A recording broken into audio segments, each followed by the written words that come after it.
រន្ធោតបងអត់ចង់ឲ្យមានសង្គ្រាមចឹងកើតឡើងហើយបងយើងនៅណាគឺយើងអាចមានពេលយើងមានឱកាសញ៉ាំបាយស្រួលអាណិតដល់ក្មេងៗចាអីហ្នឹងជារឿងមួយល្អដែលខ្មែរយើងសាមគ្គីគ្នាហើយខ្មែរយើងសាមគ្គីគ្នាគឺខ្មែរយើងខ្លាំងហើយអត់មានអីច្រើនក្រៅពីជូនពរឲ្យបងកងទ័ពគាត់ឆាប់កិច្ចផុតពីសង្គ្រាមមួយនឹង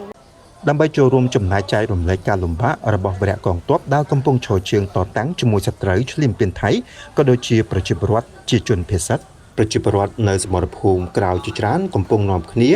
បំផុសចលនាខ្មែរជួយខ្មែរនៅរាជធានីភ្នំពេញយុវជនប្រជាពលរដ្ឋអ្នកជំនួញក៏ដូចជាអ្នកធ្វើការបានសម្រុកយកជំនួយជាប្រាក់កាក់ម្ហូបអាហារគ្រាមនិងសម្ភារៈចាំបាច់ប្រើប្រាស់ជាច្រើនប្រភេទទៀតបងមានអារម្មណ៍ថា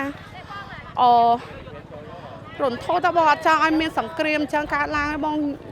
ព្រោះអីយើងគឺចង់បានតែក្តីសុខបងអត់ឲ្យដល់ពេលយើងប្រឹងដូចថាអត់តបតអីហើយតែនៅតែអញ្ចឹងមករហូតបងដល់អញ្ចឹងពួកខ្ញុំមានអារម្មណ៍ថា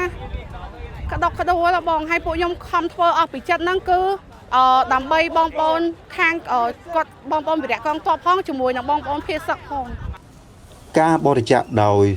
ស្ម័គ្រចិត្តនេះគឺធ្វើឡើងទៅតាមលទ្ធភាពរៀងៗខ្លួនដែលបានបង្ហាញពីសេចក្តីគោរពចំពោះវីរភាពដ៏អង្អាចក្លាហានតតាំងជាមួយសត្រូវឈ្លានពានថៃដែលនៅតែបន្តយាយីកម្ពុជា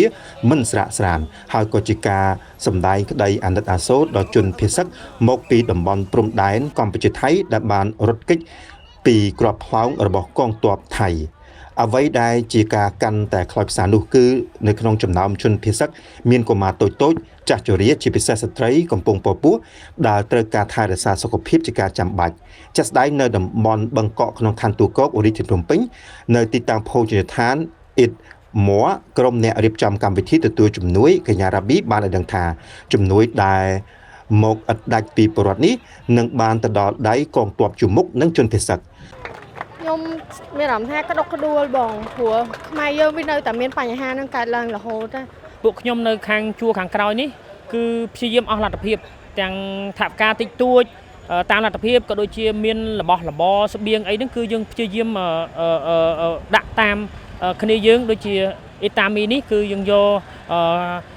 កមកជូនគាត់ដើម្បីគាត់ជាកន្លែងមួយដែលយើងយកទៅបន្តទៀតដើម្បីទៅដល់ជនភេសកដែលកំពុងតែគេថាចេញមកដោយអត់មានអីវ៉ាន់នឹងក្នុងខ្លួនព្រោះវាទាន់ហេតុការពេកអញ្ចឹងក៏បានយកមកអញ្ចឹងណាបងអញ្ចឹងពួកយើងពិតជាមានភាពខុសគ្នាហើយយើងនៅណាគឺយើងអាចមានពេលយើងមានឱកាសញ៉ាំបាយស្រួលឬក៏គេងស្រួលអញ្ចឹងប៉ុន្តែសម្រាប់ពួកគាត់គឺពិបាកមែនទែននៅតាមជាយដែនឃើញគេចេញមកពីខាងជាយដែនច្រើនពេកទៅយកកៅអៅយកអីមកខ្លាចគេខ្វះអីដែរហើយនៅពេលដែលប្រទេសយើងមានសង្គ្រាមយើងជួយគ្នាម្នាក់តិចតាមលទ្ធភាពដែលអាចធ្វើទៅបានខ្ញុំជួយច្រើនដងដែរវគ្គមុនក៏យើងជួយហើយបើថ្មីនេះក៏យើងមានពួកខាងខ្ញុំខ្លះហើយនឹងមានមិត្តភ័ក្តិទាំងអស់គ្នាគាត់ចូលរួមតិចមានជាសម្ភារៈដូចជាខោតងនោមដូចជារបស់ប្រើប្រាស់ក្មេងៗនំដោះគោអីចឹងបងមានអារម្មណ៍ថាសប្បាយចិត្តទោះបីយើងមិនបានជួយពួកវរៈកងទ័ពហ្នឹងក៏យើងបានជួយស្បៀងរៀបចំស្បៀងឲ្យពួកគាត់ដែរចង់អំពាវនាវថាបងប្អូនតែអាចបរិច្ចាគបានមានជារបស់របរសម្ភារៈឥឡូវយើងត្រូវការច្រើនខ្លាំងណាបង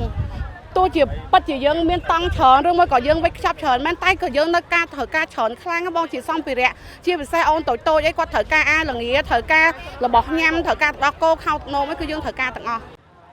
គិតត្រឹមថ្ងៃទី10ខែធ្នូឡានចំនួន8គ្រឿងបានដឹកជំនួយចេញទៅតាមទីតាំងជនភេសកគិតត្រឹមម៉ោង6ល្ងាចថ្ងៃទី10ខែធ្នូឆ្នាំ2025ជនភេសកបានកើនដល់ជាង 56,000 គ្រួសារដែលស្មើនឹងមនុស្សជាង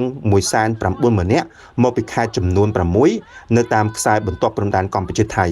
សម្ដេចព្រះមហាសេនាបតីនយោបាយសែនប្រធានប្រសិទ្ធិនៃកម្ពុជាបានអំពាវនាវទៅដល់សប្បុរសជនវិស័យឯកជនប្រជាពលរដ្ឋចូលរួមជួយបរិច្ចាគថវិកាក៏ដូចជាគ្រឿងឧបភោគបរិភោគដើម្បីរួមចំណែកជាមួយរាជរដ្ឋាភិបាលយកទៅចែកជូនដល់បងប្អូនវីរៈកងទ័ពនិងជនភេសកដែលកំពុងមានតម្រូវការយ៉ាងច្រើន។